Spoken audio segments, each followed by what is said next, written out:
लिखा गया है, तो इसमें 3 बातें लिखी गई हैं। पहले आप नॉर्मली तीनों बातों को समझिए। अनुच्छेद 1 यानी आर्टिकल 1 में पहली बात जो लिखी गई है, भारत राज्यों का एक संघ है यानी यूनियन है।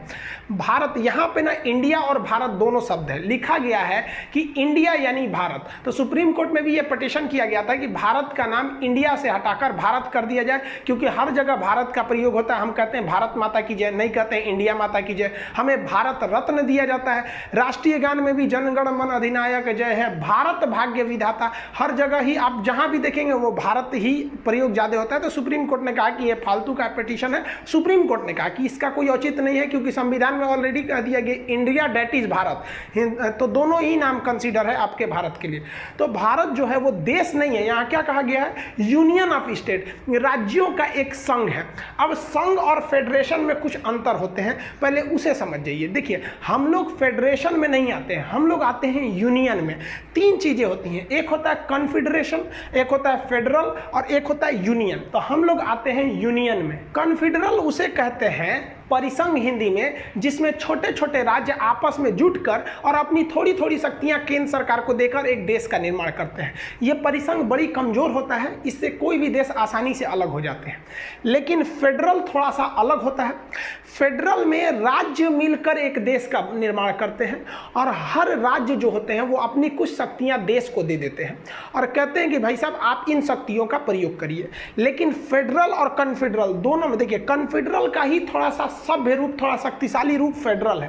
फेडरल में कोई भी राज्य उस देश से अलग हो सकता है और यूनियन एक ऐसा देश होता है जिसमें राज्य अलग नहीं हो सकते। तो मेन यही अंतर है कि फेडरेशन वह राज्य होता है जिसमें कोई भी राज्य अलग हो सकते हैं उस देश से, यूनियन एक ऐसा देश होता है जिसमें कोई अलग नहीं हो सकता है। कॉन्फेडरल ऐसा होता है जिसमें जब मन तब अलग हो सकते हैं। तो भारत फेडरल नहीं है, भारत एक यूनियन है। यहाँ के कोई भी राज्य भारत से अलग नहीं हो सकते हैं। जम्मू कश्मीर एड़ी चोटी लगाते रह गया, उसे समझ में आ गया कि अलग होने वाले नहीं है, चाहे वो 7 सिस्टर के लोग हो जाए, जो राज्य पहले थोड़ा सा मांग उठा था उन लोग का भी। तो यूनियन और फेडरेशन में यही अंतर होता है। अमेरिका देखेंगे तो अमेरिका एक फेडरेशन है और भारत एक यूनियन है। अमेरिका फेडरेशन इसलिए है कि इसके जो राज्य हैं एक समझौता करके एक देश का निर्माण किए हैं, अतः समझौता टूटा तो ये राज्य टूट जाएंगे। कई बार अमेरिका टूटा है, इसलिए भारत ने फेडरेशन न चुन के भारत ने यूनियन बनाया। यूनियन को भी हिंदी में संघ कहते हैं, फेडरेशन को भी हिंदी में संघ कहते हैं। इसलिए अगर आपसे क्वेश्चन पूछेगा भारत राज्यों का क्या है, तो ऑप्शन डी पे लिखा होता है संघ, उसे मत मारिएगा। ऑप्शन बी पर लिखा जाता है यूनियन, तो उसे मारिएगा, क्योंकि संघ की तो दो इंग्लिशें होती हैं, फेडरेशन भी होता है यूनियन भी होता है। लेकिन भारत में एक एक्सेप्शन था, अब नहीं है। जैसे जम्मू कश्मीर, जम्मू कश्मीर भारत में था लेकिन उसका संविधान था, उसका अलग एक झंडा था, उसकी अलग एक नागरिकता थी जो 370 के तहत थी। वो एक अलग टॉपिक है, उसमें समझा देंगे आपको कैसे हटाया गया था। ये जम्मू कश्मीर का झंडा था, अब जम्मू कश्मीर का झंडा खत्म हो गया, अब पूरे भारत में हो गया।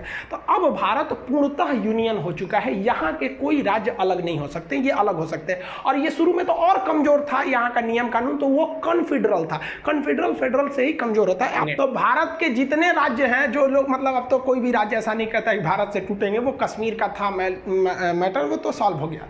तो भारत राज्यों का एक संघ है, ये चीज आप समझ में आ गया। हम लोग यहाँ पर आते हैं यूनियन में।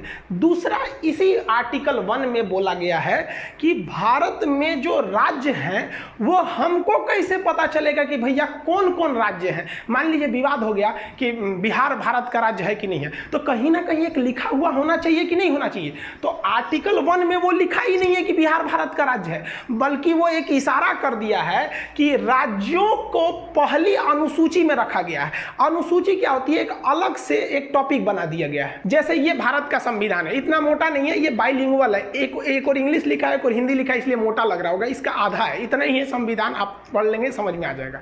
तो इसमें कहा गया है कि हम पहली अनुच्छेद यानी आर्टिकल में नहीं बताएंगे कि कौन कौन सा राज्य है।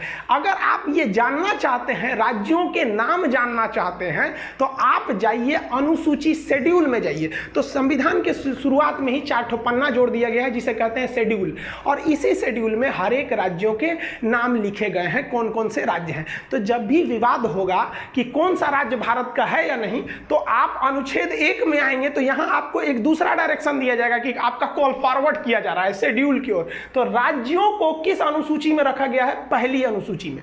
और इसमें एक और बात कहा गया है, अब दिल्ली हो जाएगा, कहेगा हम केंद्र शासित प्रदेश है, राजस्थान कहेगा हम पूरा राज्य है। अब राज्यों की भी कैटेगरी है, तो इसको भी अनुच्छेद 1 में रखकर दूसरे ओर डाइवर्ट किया गया। कहा गया है कि भारत में जितने भी राज्य हैं इस संविधान के अंतर्गत उन्हें 3 प्रकार से बांटा जाएगा।